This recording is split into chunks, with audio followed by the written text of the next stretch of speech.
Yes, welcome to the Bladtcast. Very excited today for our conversation with Kelly Knox, who is the author of a book that was invaluable on my spring break that we just had with our kids. We spent a lot of time in the car, and I have some earmarks in the book, Kelly, from my son's favorite jokes that we will get to. But first, I just wanted to say hello and thank you for coming on the show today. Yay, that makes me happy. Thanks for having me. Absolutely. And my son is a big proponent of joke books. And he has a 365-day highlights for children joke book. So every morning we get jokes from it. He doesn't just read joke books. He remembers the jokes. And he's 8 years old, so he's been at this for a couple of years.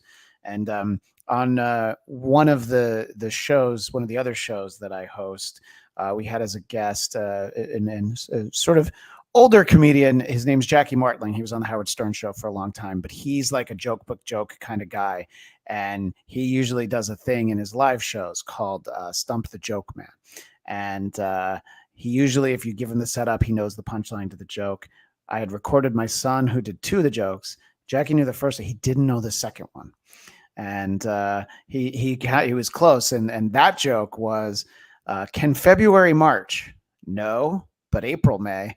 And so I was like, this doesn't mean anything to my 8-year-old, but you stumped the joke, man. So when I got the press release for this book, I was very excited to get it because, one, I wanted to look through it, but I also knew which member of our household was really going to spend a lot of time with these jokes. And we'll obviously talk plenty about the book and how it came about, but since we're talking about Star Wars, I think it's always interesting to find out what some of your earliest Star Wars memories are. I'll tell you mine in a moment, but characters that stood out to you when you first became a fan of the, I was going to say the trilogy. That's how old I am. I think of it as a trilogy, but it's a franchise. Yep.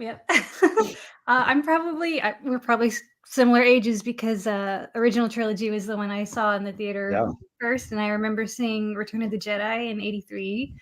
And I probably wouldn't remember because I was 6 years old, but the film strip broke during the streaming. Oh no! Not the streaming. That's exactly right. During the film, during the projection, and so because there was no streaming, there was no digital. So if it broke physically, you were kind of done, and that's what happened in my screening. So I remember. So did they just turn the lights on and say, "Sorry, you're not going to get to see the next"? Isn't that funny? I remember everybody yelling. Yeah. And I remember it being done, but I don't remember ever seeing how it ended. It was when the Ewok steals the speeder, so we were close to the end, right? That's pretty close, but yeah. That's interesting. Yeah, I remember very well going to see Return of the Jedi in the theater. And in those days, most people didn't go see things like opening weekend, but at that point, that was our plan. And then my brother was horsing around and dislocated my shoulder, so we couldn't go on the night that I wanted to. We had to go to an urgent care, spend some time. So we got to go like on May 28th, I believe, because so we still got to go, but we didn't get to go right away.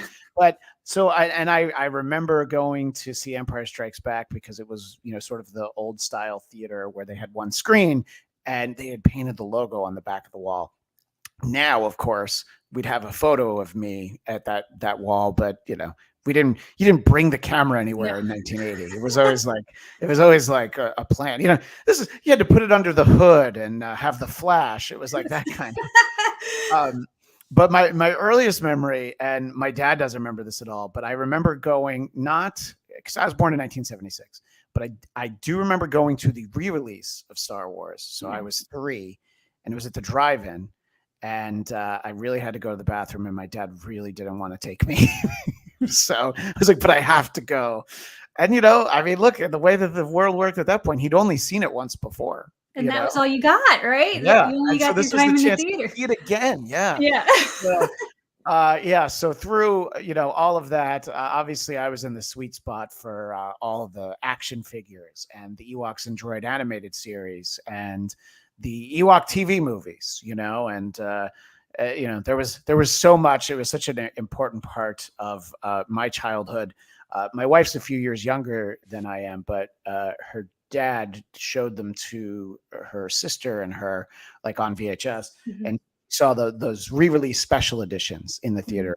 97. And so yeah, I can say that I have at least a faint memory of seeing all 9 movies, and 11 if we're counting Solo, and oh my gosh, the one everybody likes, Rogue One. Rogue One. Yeah. I was just like, oh my god. I'm thinking of the characters. See, the problem was I thought of how Andor was in it, and I'm like, nope, that's not the name of that movie. Yes, of course, Rogue One. Thank you, Kelly. So you passed the test. You were able to remember the movie that I couldn't. But and obviously these characters are so iconic and so beloved, and I think it's so fun to have an idea of a joke book. And I think it's important to talk about the fact that this has, it's got the Disney logo in it. You have actual, artwork, which I want to talk to you about the artwork. It's got Disney, it's got Lucasfilm on it. So, because, sometimes stuff like this will come out for different franchises. You could do a book of Star Trek jokes, but if you don't talk to the right people, you can't use the logo, you can't use any images, and it's just going to be a joke book. So I was excited that this is a completely on the up and up. Talk about the process of, how does the process start? One, I think I want to do a Star Wars joke book, but have it be dad jokes. Yeah, this is sort of a long and winding story, but it'll get there. It actually started during lockdown in 2020, during COVID lockdown. I tweeted, just because I was tired of seeing so much kind of doom and gloom on my Twitter timeline. I tweeted a stupid dad joke, and I was familiar with a bunch of dad jokes already, because when my daughter was in elementary school, from like as soon as she could read, so maybe like first-ish grade to 4th grade, I would handwrite a dad joke from the internet every day and put it in her lunchbox. Eventually, I ran out of dad jokes from the internet and had to start doing like riddles and stuff. But for a very long time, I'd read through like almost every dad joke that was out there. And she loved them. It made her super popular at lunch, because she would, take it out of her lunchbox and read it too. Yeah. So I could imagine being at that lunch table. It's like, what's the joke today? What's the joke today? So that was always pretty fun. So I already had them like in my mind. And so I took one of my favorites. It was a classic one, and I put like a Star Wars spin on it, because that's what I usually tweet about, is Star Wars, because I love it so much. Sure. So fast forward, I end up doing this for one joke a day for, I think it was a year and a half. It was never like, the first joke didn't go viral or anything. It just kind of happened, and then they just kept coming. So it kind of just became what people associated me with. And I started keeping a spreadsheet, because I didn't want to repeat jokes. And so I would paste that joke for the day in my spreadsheet and close it and go on. So eventually, at Lucasfilm, we because I work for StarWars.com as a freelancer. And I've written other Star Wars books. So I kind of knew the people there, and we had always kind of said, like, this would be a fun book. This would be a fun book. Well, one day Lucasfilm said, this would be a fun book. We're going to talk to the editor at Chronicle Books. And so he got in touch with me, and I didn't really pitch. I sent him that spreadsheet, which I got super embarrassed about, because he actually took that and kind of like ran with it. And I was like, no, that's not my draft. That's just these horrible jokes I pasted from Twitter. Let me go back to some of these jokes. And, I was like, think about them for a few minutes. Yeah. But it served as sort of a pitch, to get, so we could nail down the tone and the kinds of jokes that we wanted. And so there are some, if somebody listening to this has happened or follow me on Twitter, there are a few jokes that I tweeted that are in there, but not very many. Most of this is all completely new stuff. So that's the very long journey of how tweets and during lockdown turned into a book in 2020.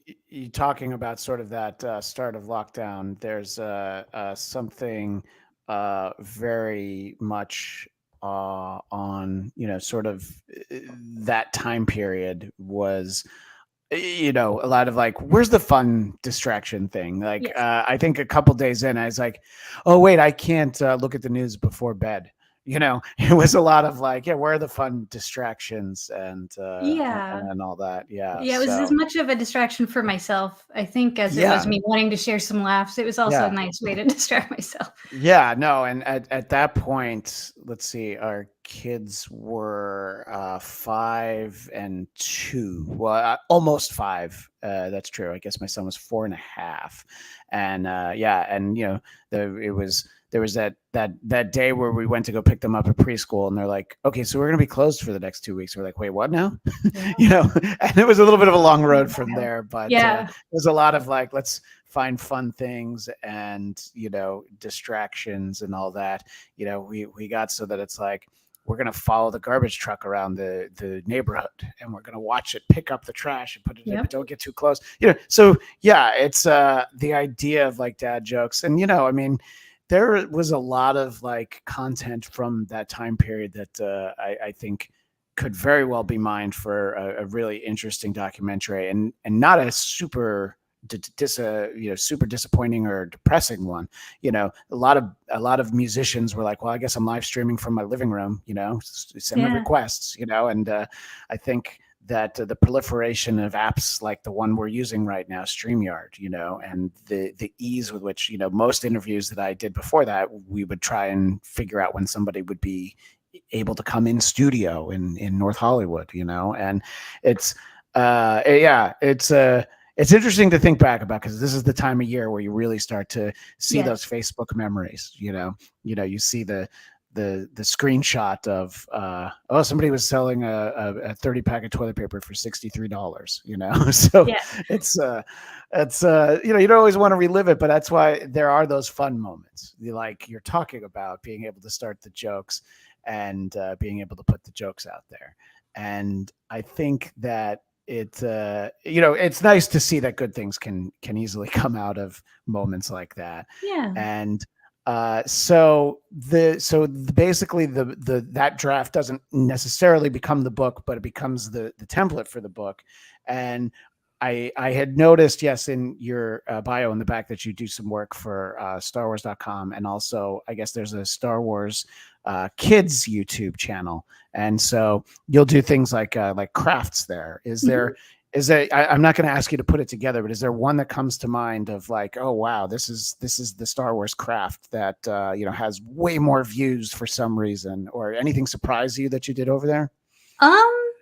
So the most recent one, maybe it's recency bias, but the doll that I did it's from the Bad Batch. I don't know if you're up to date. Sure, yeah, the animated series, yeah. The final season's about to premiere, yes. So in that season premiere for the latest season, Omega makes herself a little straw doll, and so I made that, which ended up being probably one of my more complicated crafts, because you wouldn't think a straw doll would be, but to actually get it to be solid and durable, it took a lot of work and a lot of design for me to get it to where it was like a repeatable craft. And so I was really excited to get that one made. And then Lucasfilm worked with me to get the cast and the crew 4 dolls, and they gave it to them during like an interview that they were doing. Great. So that made me feel really happy to see them be very excited about something that they had seen on screen, like that they could hold in their hands. So that one's probably always going to be special. That was the latest one that I did for them, but I've been doing it since 2016, I think. Been making crafts for StarWars.com. So making crafts there, and that's I wish we'd had this conversation sort of when we're talking about 4 years ago, because Star Wars crafts would have filled some of those days. So we were looking things. But to be fair, my son was a little small for Star Wars, and when he was like 5, I would be like, oh, do you think you want to watch it? Because the last thing I wanted to do was show it to him, and then he gets too scared, and then he never wants to watch it. But then one of his summer camps, they were like, I think it was the first week of it, they're like, oh, it's Star Wars week, and we're going to watch it on Friday. And I'm like, oh no, that is not going to be the first time you watch it at summer camp. So I was like, you have to watch it with me. And I try not to rush it too much. We've done the original trilogy, and I think he's just indecisive. He's like, should I go to episode 1 or episode 7? I'm like, it's up to you. Where do you want to go next? And I was like, we could also watch The Mandalorian, because that's set right after what you've seen. And even my younger daughter. everybody knows Baby Yoda. So I'm like, you'd get to see, and believe me, I know he's Grogu, but it's just for simplicity's sake. Yeah. They're like, yeah, they want to see Baby Yoda. And, my daughter's a little bit more sensitive to some of this stuff, but she likes the Young Jedi adventures. So cute. They were talking to me about it one time, and I hadn't seen it. And I'm like, there's no blue Ewoks. What are you talking about? Oh, there's a blue Ewok. Okay. That's my mistake. And I think it's good. Yoda's on there because it's like, I think even Rebels, I don't think would be great for my daughter. She likes there's a Spidey and his Amazing Friends on Disney Junior, which is for, preschoolers. So she loves that. And she loves those characters, from that. So I was like, all right, I didn't want to get bogged down in all the TV series, but age appropriate Jedi adventures, I think is the way to go. And I try not to think too much about how, well, I hope that Young Jedi Adventures never gets to like a series finale where they meet Anakin, because I don't like where that story could go, Kelly. I hope they never tell us that story. If it makes you feel any better, it's about 200 years before Anakin. You know what? It does actually. It makes me feel a lot better. All right. Yeah. The good old days. Yeah. I know. I literally at dinner recently, I was trying to explain how old Yoda is. So at least that makes sense. And it's like, well, what about Baby Yoda? Well, he's like 50. What? He's 50. Well, yeah, you got to get into the whole thing. So anyway, so I think that that background, obviously the familiarity with the characters. So as you're approaching this book, I know that there's references to characters like Dr. Aphra, but for the most part, they're main characters from the films, like the 9 Skywalker films, basically. Was there, were there ones that didn't, like, did you have some Grand Admiral Thrawn jokes that you were like, yeah, I don't know if that's going to fly, Were there more obscure characters like, does anybody even know 4LOM? Like, do they know that's his name? Were there things that you're like, this is too inside even for Star Wars fans? There are some. I'm trying to remember the timing, but there was some, like the pirate in The Mandalorian. I love making jokes about that guy that looks like seaweed, Gorian Shard. So I think that that kind of went too far into the obscure. Right. But so yeah, I tried to keep it more accessible. I did really want to get Dr. Aphra in there just because they love her and they were on board for that. And so I think there's only one with her. But otherwise, yeah, I tried to keep it to characters that most people would be familiar with, so that they didn't feel like the book wasn't for them or they were somehow left out of the joke. Yeah, because that's always a problem I run into. Like, obviously, I was detailing how much Star Wars has been a part of my life and how I've been a fan, like, literally since I was a toddler. But when you get to things like Star Wars Trivial Pursuit, there's questions about like, oh, I didn't read that book series, or, oh yeah, I never finished, that animated series. So it's like, it's tough because it can be a little bit intimidating, where it's like, I just, because like when the Timothy Zahn novels first started coming out, that was in 1991. We hadn't had any new Star Wars in a while. I was so excited. And I was fortunate enough to meet him at a comic convention recently and just sort of explain that to him. And, those meant a lot to me. And then there was a series after that. And then when like a new Star Wars book started coming out every month, I was like, oh, I read fast, but not that fast. So then I just started falling behind. And, I think that it's hard to keep track of everybody, but I want to start by going through the book and telling you my son's favorite jokes. That'd be lovely. Because one of them is on the back of the book, which is the why does C-3PO always tell you the odds? Because he can't even.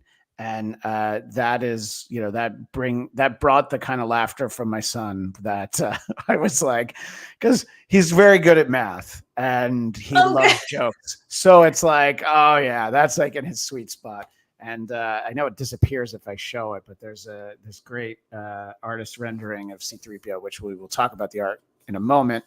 And then a few pages after that is on which planet can you find sheep? Dagobah. He really liked that one.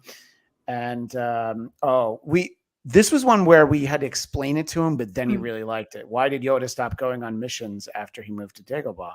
he was swamped. So he didn't know, and his sister definitely didn't know what swamped meant in that capacity. So we explained it. So we're like, see, look, we're helping them learn vocabulary here, which I think is kind of the important part. And what is R2D2 short for? He has stubby legs was one that so like we were reading these. We did a long spring break road trip. We drove up from LA to Monterey, and then we went up to the San Francisco area after a couple days. A lot of time in the car, a lot of Star Wars dad jokes, and the ones that he referred back to when I was like, "Can you pick out some of your favorites?" were the ones where there were pictures. Yes. And I do want to talk to you about the artist you collaborated with, the illustrator Johnny Sampson, who, when I read one thing about his credit, I was just like, oh my God, this guy's great. So he took over doing the Mad Fold-In when Al Jaffe retired for Mad Magazine. And as a kid, there was nothing I liked more than the Mad Fold-In, except they would never actually fold it. I would like try to kind of turn it so I could curve it, but not actually because I was an avid comic book collector, putting them in the bags with the boards and everything. So the idea, even though it was Mad Magazine, I'm like, I can't actually fold it. And I always, it was always like, oh, this giant thing, when you fold it, it turns into a toilet or whatever. So I love the fact. And then, I kind of, when I read that, I'm like, oh yeah, I kind of see that. I don't know. The best way to describe it is like a whimsical quality. It's a very sort of lighthearted style. So how and when did you start working with Johnny Sampson? So we actually didn't work at the same time. I did all the jokes first, and then the editor took them and went on. But I did.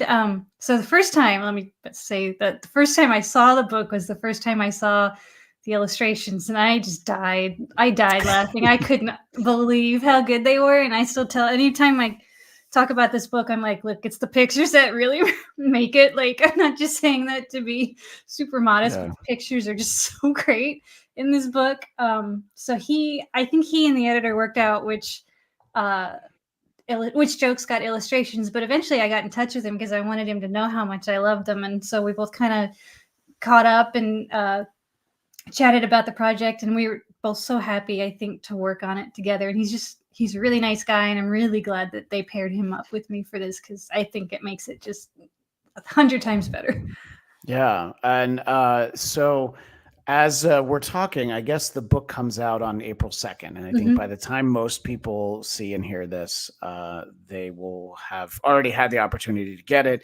And you can get it wherever you choose to get your books. It is called Star Wars Dad Jokes. And I'm not wrapping up. I'm just reminding everyone.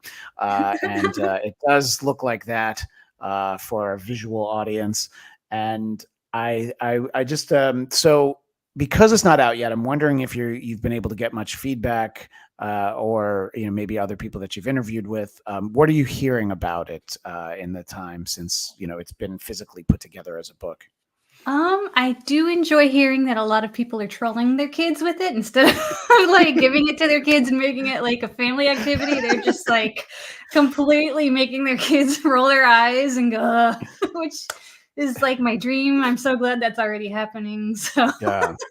But yeah, I think the illustrations are really popular. I love the cover by itself. Like, just that is just so perfect. And then a lot of people have seen that, obviously, because it's a public image. So hopefully people keep liking it, and I get to keep hearing about kids getting mad. Yeah, no, exactly. And I feel like there'll be a second wave where my daughter's a little older and she's like, oh, what were some of these? Because there's there's those books that came out a while ago that it's like Darth Vader and son, and then a Darth Vader and daughter. Yes. And I tell you, I was like, do I let them read that? Because it's a huge spoiler, just the title of the book, but they were little enough where they just thought it was funny, and it was like, Princess Leia wanted ice cream and things like that. But, and I think it's the sort of thing that they remember when they actually get to see these things.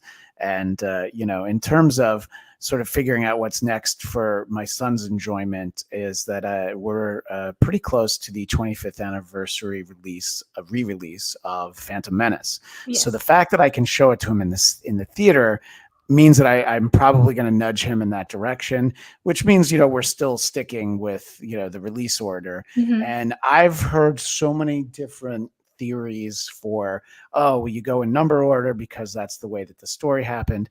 And then there's the El Mariachi idea, which is 4, 5, 1, 2, 3, and then 6. And I'm like, anybody who shows that to their kid for the first time in that order is just trying to confuse them, but obviously I can say that there's no wrong order, but I feel like there's a lot of wrong orders. And I feel like just the release order is the way to go.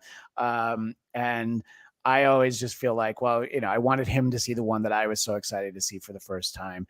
But the idea that we're getting close to, the Phantom Menace coming out, it made me realize that here in LA, Kelly, at the El Capitan Theater, which is the Disney theater.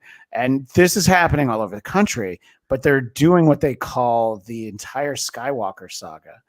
It's part of a May 4th marathon. Wow. And it starts at 10 a.m. And I believe it's 20 hours and 44 minutes. And it's all nine Skywalker films. So it's not Solo. It's not Rogue One, which I've never forgotten the name of in my life. I always know the name. And the reason I have this up here, I have this screenshot for our visual audience, is this went on sale less than a week ago. And every seat in that theater is $135. And all the good seats are long gone. There's a couple, like towards the front where you're too close to the screen. And I'm like, it comes with all the popcorn you can eat, and they're going to have actual food. And, the idea of picking any one of the trilogies and watching all 3 of them, I'm like, oh, that would be kind of cool. But the idea of watching all 9 of them in the theater, I was like, this is crazy. Like if maybe everybody has the one, they're like, well, this is the one I'm going to take a nap during. But I can't imagine it, and I know that it's sort of it is nationwide because this is from Fandango. This is just the LA. And I can imagine it for the people who are able to do that. It's fun, but I hope nobody's trying to bring their kids to this, Kelly. That's kind of what, and I'm talking like elementary school age kids, junior high school kids could probably tough it out and stay awake longer than I could. But what do you think about this idea, Kelly? The idea of spending 20 hours in the theater watching all 9 Star Wars movies. Oh my gosh. I remember, or I have friends actually who did the Lord of the Rings extended editions which I think is maybe like 10 hours, 12 hours. I think that the 3 of those, the extended editions, is about 10 hours. Yeah. So I know that there's like some sort of precedent for it. I don't know about 9 movies. 9. Yeah. It's like, do it over a long weekend, do one a day, like, although that sounds crazy too, like 8 hours each day, but still go home, more than anything, shower, So, but I love it that it's that theaters that full up. That's amazing. I love that the theater's that full that, and it's not like it's not even like, the premiere movie tickets that you get for like IMAX where it's like $25. No, it's $135 for a seat. And I do like to see that thing, that level of excitement, and that, people, are willing to to really celebrate May the 4th, Plus, I imagine there's quite a few who haven't seen the original trilogy in a theater before, so maybe they're taking the chance while they've got it. Yeah, well, it's interesting you mentioned that because last year for the 40th anniversary, Return of the Jedi was in theaters again, and even though my son and I had watched it, I did take him to see it so he could see it in the theater. So as of now, that's the only one he's seen in the theater. But and I've seen that in the theater a few times. I believe they re-released it in, I think, early 84. I did a birthday party where that was what we did. We went to see it in the theater. It probably never left the theaters, actually, when I think about it. But the idea of not getting to see them. We have a friend in the chat. This is Craig Robinson checking in from across the pond. This book sounds awesome. Love me some dad jokes.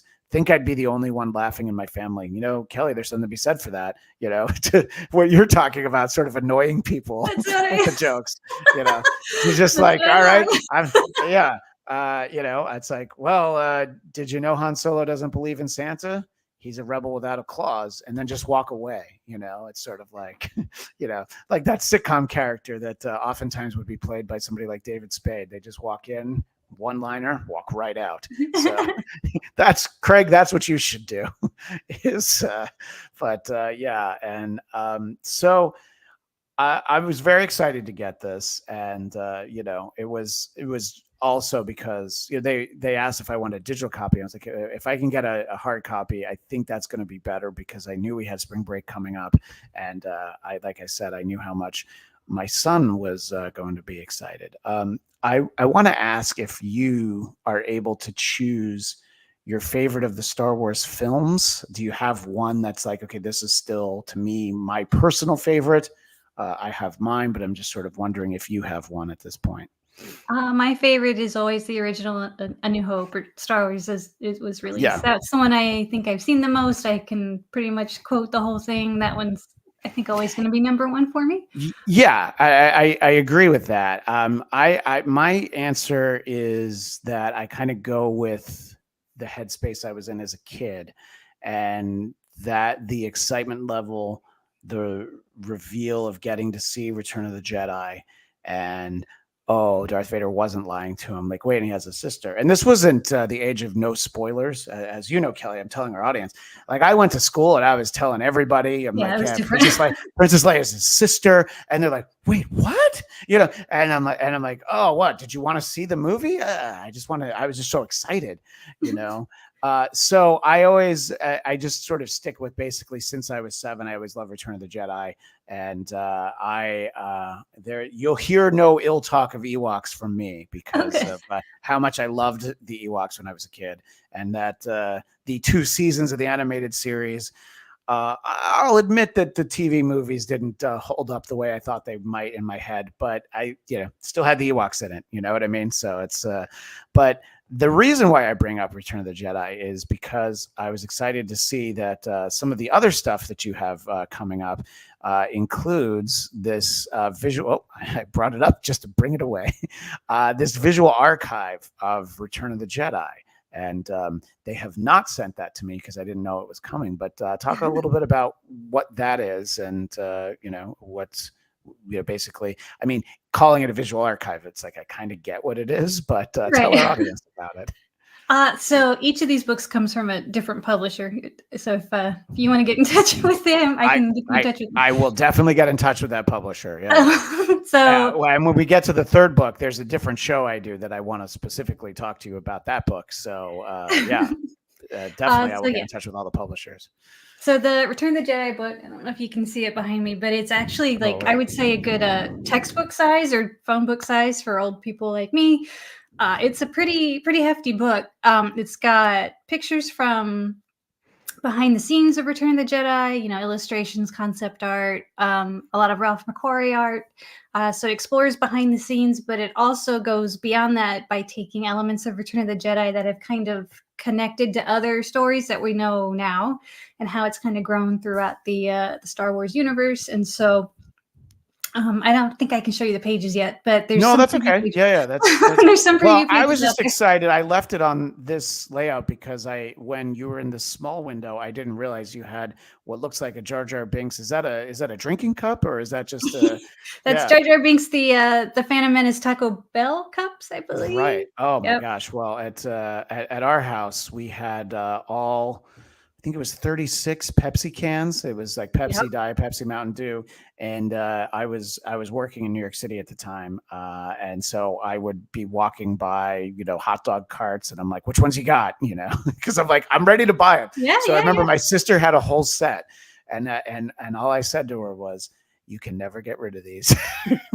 I think eventually I let her recycle them, but that's so funny that's the Taco Bell cup. I did not recognize it, but we had all those cans from that tie-in, and that was there was quite a push. That honestly by 1999, I think merchandising tie-in was so much different than it was even in 1983. That they really learned a lot. And if you've watched the episode about Star Wars of the toys that we loved, I think that's what it's called on Netflix. The explanation. That's it. Thank you. Yes, the toys that made us. The explanation from Kenner about how they let their Star Wars contract lapse just before the prequels because they were like, we're tired of putting out new Star Wars toys every year. And then I was like, oh boy, we really should have kept doing that, shouldn't we? I don't know. I always find that kind of stuff fascinating. So yeah, and I didn't even think about this until right now. I have had ever since I was a kid, and it's in a box in my office with all of my materials from the Star Wars fan club. It was like they published a book. It was like the Return of the Jedi sketchbook of like all the Ralph McQuarrie art. So you're like, I've got that. Yeah, it's a white. I can visualize in my head. It's a white book. Oh, the white one. Well, that's what I think. It might not be white, but it has the unfinished Death Star on the cover. So maybe it's not white. Oh, well, I have one. Oh, wait. You're thinking of this. This is the one you're thinking of. That is definitely the one I'm thinking of. Yeah. I think I even have two of those because I think my brother had one. And I'm like, well, I'm taking this. Yep, this was part of my research for the book. So, yep, good memory. Yeah. This one was too. Oh yeah, okay, yeah. They're both great. That seems like a more recent one. Oh yeah, and really. And I mean that was the stuff when I was a kid. Obviously, I couldn't Google anything. I didn't have, I didn't really have anything. So it's like I had the comic book adaptation that Marvel did of Return of the Jedi. I had that sketchbook, and I also had the record. It was like the story cut down to like 20 minutes. Yeah, and I would. They all got scratched, unfortunately. Yeah. But I had all three of them, and I was just like, you'd hear the sound effects, and it's so funny to think that like now, my kids could sit on our couch and do a 9-movie marathon, and when I was growing up, I remember like Star Wars was on CBS. It was a really big deal. It was like on TV, and now it's so easy to get all this stuff, but it's great that, I'm very excited to actually see this visual archive, as I would be for any of the films. It just happens to be the film that I've always had the soft spot for, know? And I think that there was a thing that I remember thinking as a kid that as great as Empire Strikes Back was, I didn't appreciate that it didn't end. And that I needed like 3 years to see what it was, which the idea that I was waiting, and it was like, I would get Marvel had a monthly Star Wars comic, and I would read it. I think everything in those issues has been decanonized, but I was just like, am I going to find out anything? No, I didn't find out anything, but it was just the idea. So once the movies come out and you can have some of those books like you held up. So that's great, though, to have like a more modern representation of Return of the Jedi, the visual archive. And our visual audience is seeing the cover.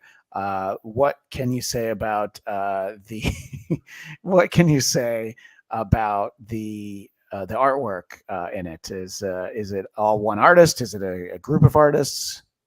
Inside the Return of the Jedi book, it's all kinds of artists. The original Return of the Jedi work, screenshots from all the behind the scenes and the scenes in the movie, and anything that connects to it. Like I believe there's a section on the Emperor using Force lightning. Well, he was the first, and then we saw Dooku use it, and then we saw so it'll trace like how everything's kind of connected from Return of the Jedi, which makes it really interesting, where you can kind of trace back things that now we see, to kind of take for granted a little bit, comes all the way back from Return of the Jedi. So that's a lot of fun to see all those things kind of come together. The Ewoks movies are in there, and the cartoons, and a whole bunch of merchandise and all that kind of fun stuff there's photos of. So I think you're going to get a kick out of it. Oh no, I absolutely will. And I do remember the excitement when Caravan of Courage was the first one, when that was on ABC as a kid. I mean, it was just like,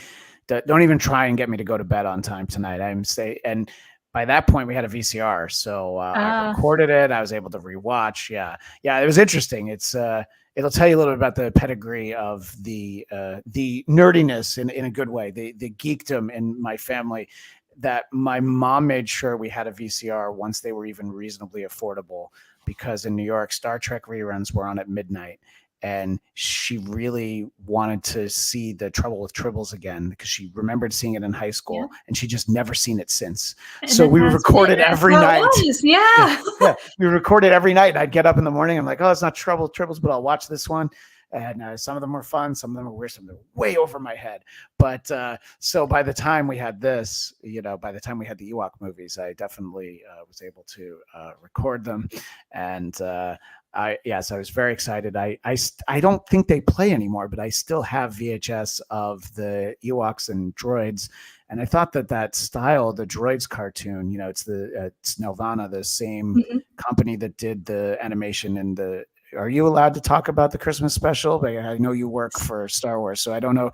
But there's really more than anything, like Jon Favreau's really kind of propped up the Christmas special. Yeah, we've gotten a lot of elements from it. Yeah, there's actually talking about Life Day on The Mandalorian. The Horatio Sands' character that I just don't remember the names of these things the way I did. But there was a lot of talk about Life Day, and there was actually we have. It's put away in the garage, but we have like a Life Day advent calendar sort of like picture book that so yeah, I guess there's a little bit more understanding of those things, and it's like, all right, yeah, maybe B. Arthur never ran the cantina, but the Life Day stuff and it seems like the names of Chewie's family members is something that they've stuck to.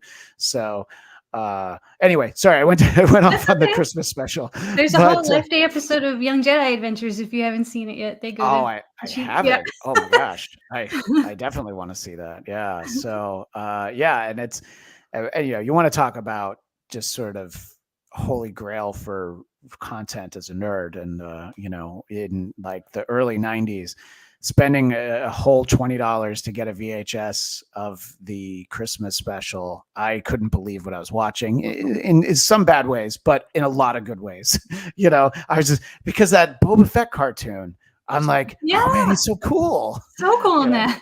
Yeah, and I think that cartoon's it's like an Easter egg on the Blu-ray release when of the before there were 9. I think if you have this, because I have the set where there's like those 6, so it's on there. So you have to know where to find it. It's I think now they've put that by itself on Disney Plus, along with the Ewoks movies and the droid cartoons. I think they're all on. Yeah, I thought the droids cartoon, obviously it was a network TV show Saturday mornings in the mid 80s, so it's definitely fairly simplistic. But I remember it was like serialized; they would be like 4 parts, and it wasn't really something that you ever saw. We've been talking a lot about the X-Men '97 series and how the original X-Men animated series was really one of the first ones to be serialized. It wasn't until right now when I'm talking to you, I was like, no, that droids cartoon was serialized to an extent. They would have like a master for a few episodes and they'd go on to somebody else.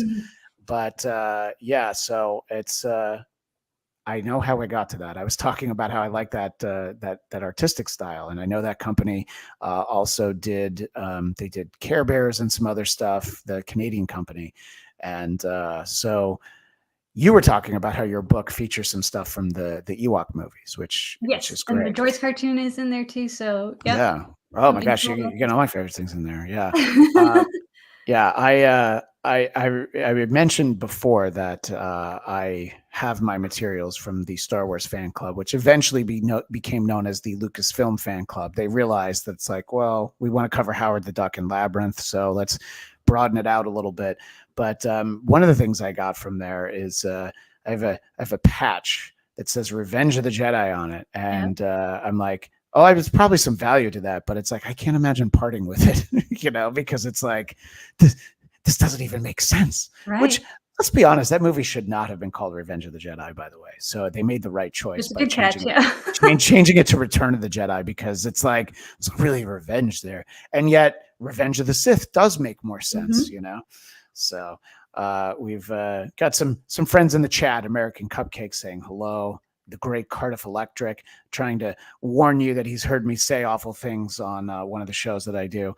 One of the channels I'm on is monetized, Kelly. And so people, if you are familiar with the idea of super chats, they're basically chats like you're seeing right now on YouTube, but people put a dollar amount to it. So what I realized for the show I do, who are these broadcasters, that it might be a fun game to play with the audience, that whoever has the highest dollar amount, I will sign off and say that at the end of the show. And they've said, put some things in there that try to get me in trouble. There's a line I won't cross, but Gotcha. for the most part, everybody kind of gets the game and it's kind of fun. It's more like the kind of stuff that's like, oh, this will get him in trouble with his wife, So, but I'm glad that, people like Cardiff and American Cupcake and of course, Craig Robinson, people find their way into the chat, even when it's something like this, because you know what it comes down to, Kelly? Everybody likes Star Wars. True. I've met one person. It was an old boss of mine. His wife saw the first one and said, "Yeah, I'm just not into it." I'm like, "All right, well, you gave it a chance at least." Yeah. But that's literally the only human I've ever met who's like, "Oh yeah, it's not for me." My I guess parents-in-law haven't seen it. Oh, sorry, you broke up. You broke up a little bit there. What'd you say, Kelly? Oh, I said my parents-in-law haven't seen it, but they're very supportive of all my Star Wars. I think we're back now. I think we're back right now. Sorry, you're saying that somebody's never seen it? Yes, my in-laws. Your in-laws have never seen it? No, but they're so supportive of everything. Like, I'll send them a copy of what I write, and they're like, "This is great. We don't know what it means, but way to go." Yeah. They're like, we don't even get one of these jokes, but they look cute. Oh, that's it. Yeah. Yeah, no, that's you know what, Freddie Mercury in whatever song that is, he says, "I don't like Star Wars." So so all right, that's the other person I can think of. And your in-law, your in-laws didn't even see it. They haven't seen it. They might like it. Yeah, no, exactly. And I mean, Star Wars obviously is talking about the household I grew up in. I mean, it was definitely embraced, and I also saw every Star Trek movie from 2 onward in the theater. So it's it was a big day to have stuff like this come around and be on TV. And what we didn't have when I was a kid, as I try to make a very smooth segue, nice. Kelly, we did not have great Marvel content in the theater. I loved Spider-Man and His Amazing Friends, the Saturday morning cartoon, especially the episodes with the X-Men. And there was a story called 7 Little Superheroes that had like Captain America, Doctor Strange, had all these characters. So I loved any time that I would see characters from the comics on the screen. But we didn't really have movies at all. I mean, there was a Doctor Strange TV movie from the 70s that I used the same VCR I was talking about, because I used to pour over the TV guide. I'm like, what is this Doctor Strange movie? And, they would have episodes of the 70s Spider-Man TV series. I was well-versed on the Incredible Hulk series. And I've had a couple of great conversations with Kenny Johnson, who created that series and also the miniseries V. And, that was something that was a success, but, we really didn't have much, is my point, not really until, until the first Sam Raimi Spider-Man movie, which then begat the MCU eventually. And that's one of the other books you have from a third publisher, apparently. Wait, are 2 of your books coming out on the same day? Yes. So they somehow, I can't remember. I worked on these all at the same time. So I would, do dad jokes in the morning and then switch gears to one of the other 2. But I didn't know they were all gonna come out the same month, which just kind of happened. So, well, as I mentioned in passing, I do a show called Marvel Movie Talk for a network called Geekscape, and I will make sure that I get that in time. And I would love to talk to you more about that. Sorry, the chat's having a little fun right here, where American Cupcake says, "Oh, I don't like that blue phone booth in Star Wars." So obviously referencing the TARDIS from Doctor Who. I see why that came after this. I put them up in the wrong order. So Cardiff Electra says, "I hate Star Wars, too many Klingons." And then American Cupcake said, "And I don't like that blue phone booth." But see, everybody knows what it is. And I know Cardiff well enough to know that he's probably got a set of Ewok pajamas, which, by the way, I did have. And somewhere there's a photo of me in them, but it's all very exciting. So let's take a moment, though, and we'll talk in the future about the Marvel Studios Character Encyclopedia. It sounds like the title explains it again, but take a moment and tell people about sort of putting that together. And I can't imagine the amount of research that went into that. When I was a kid, I had the official handbook of the Marvel Universe came out every month, and I mean, I would read all the typeface, and I was like, can I even read these stories? Now there's an app for that. You just go to Marvel Unlimited. You could read, 80 years worth of stories. But talk about putting together the Marvel Studios character encyclopedia, the updated edition. The updated. So yeah, it's based off the first edition, which I believe ended with Captain Marvel, but Captain Marvel hadn't come out yet. That was hard to say. And so a lot of the existing entries needed to be updated. And then moving forward from Captain Marvel on up, I believe right before, I think I stopped before Secret Invasion, I think. And so it's that time period, that's where this edition has been updated for. So it's for the kids who would have loved the Marvel Handbook or any of those that, can flip through and read all about their favorite characters from the MCU. There are, I guess you would say, spoilers, but it does kind of track, their journeys through their stories and whatnot. So it was really fun to go back and to get to write about characters like Shang-Chi, and which I had forgotten what a fantastic movie that is. So that was fun to go back and revisit. Yes, so that's like April 23rd, and so April is 23rd. Yeah. So if you've only got so much money in your pocket on April 23rd, you're gonna have to pick one or the other. You're gonna have to pick Return of the Jedi, a visual archive, or Marvel Studios character encyclopedia. But by then you'll already have Star Wars dad jokes, because that comes out on April 2nd. Yes. It's you're talking about Shang-Chi. Shang-Chi is one of those movies that I think that there are people that I know who liked it, didn't love it, but everyone says like, oh, but that fight scene on the bus, you know what I mean? Like it's one of those things. It's like, even if they didn't like the movie, they're like, that was pretty amazing, and that. Yeah, it's interesting to think about, that was a few years ago, and we haven't seen him again, but hopefully I hope we get a chance to. Yeah. Because ultimately, what we were talking about throughout a lot of this conversation is how much a lot of this stuff is for kids. And I wanted to share something that I've shown on some of my shows before. I was mentioning that my daughter Lucy, who's 6 now, she's a big fan of the Spidey and His Amazing Friends preschool show, and she's discovering characters like Ant-Man and the Wasp, who are part of the extended and Friends. They have the Thing on there now, but she's really gotten to know Ms. Marvel, and she really likes that character. So enough so that the first MCU movie I took the kids to see in theaters was The Marvels. And I went to a press screening ahead of time. I was like, okay, it's only an hour and 45 minutes. Yeah. And there was like one part where I thought like it might be a little too scary. It's when Dar-Ben like puts the hammer on Kamala's head. And I'm like, oh, that might be too much. But my daughter's takeaway was really the kiddies. So that's what it came down to. So and I mentioned that because when so my daughter's birthday is November 29th, and at a local comic book store in North Hollywood, they were doing an in-store. Aman Vellani, who of course portrays Kamala Khan, co-wrote a series of Ms. Marvel. So on her birthday, my daughter was able to meet Ms. Marvel herself, and she showed off her Happy Meal flirkin. And Aman really loved her Ms. Marvel shirt that she was wearing. And she also said, she's like, what's your favorite part of the movie? She said, the kiddies. And, Aman Vellani's like, yeah, me too. So it was, and it's sort of like the little things, like the, getting to seeing R2-D2 at Disneyland and getting to take a picture with him, but then actually getting to meet the actors. And I was not expecting that to happen, but it came up, and it was really kind of perfect. American Cupcakes with me, Kelly. I loved Spider-Man and His Amazing Friends. But that's another one. I tried to watch it with my daughter, and Dr. Doom was on it, and she was like very upset. She's like, I don't like that guy. I'm like, yeah, I know. You're not supposed to. We're not supposed to like Dr. Doom.